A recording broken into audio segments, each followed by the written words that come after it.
let's talk about Christmas trees, because a small fire that spreads to a Christmas tree can grow very large very quickly. So we have a graphic here of things to consider when it comes to Christmas tree safety. So let's first talk about picking the tree. So I think that will kind of open up to everything else. So picking the tree, what do we have to remember? First off, when we're picking trees, we want to make sure it's a healthy, green, lush tree that's well hydrated. Because the more hydrated a tree is, the safer it's going to be. The drier a tree is, obviously, the less safe it's going to be. And for your own enjoyment in your home, the less it will last. Okay. So if you grab a branch of the tree, you push against it, if a lot of needles fall off, clearly it's a dry tree. You can just tell by the color as well.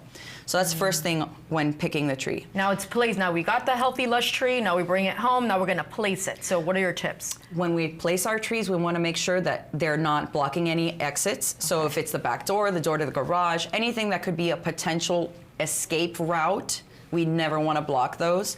We want to make sure that any forms of ignition, such as candles, if you're going to use your central heating, or if you have space heaters, we want to make sure it's at least 3 feet away from these kinds of devices. Even your overhead lighting, some of them get very hot, and if you have a tall tree that's close to that facet, it'll dry out the top of the tree. It could potentially ignite it. These are all things to pay attention to when placing your tree. Okay, let's talk about lighting, because obviously we love to go nuts with our lighting. Now this year, there's also all these LED stars for the top of the tree. So what are your tips when it comes to lighting?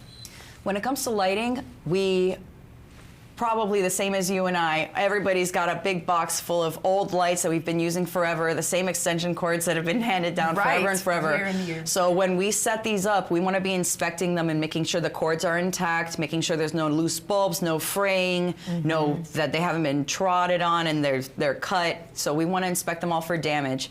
If they are damaged, don't think twice, toss it out, because in addition to it being safer, the newer lights use a lot less electricity and they don't heat up like the old lights do. So they're actually much safer and better for your pocket.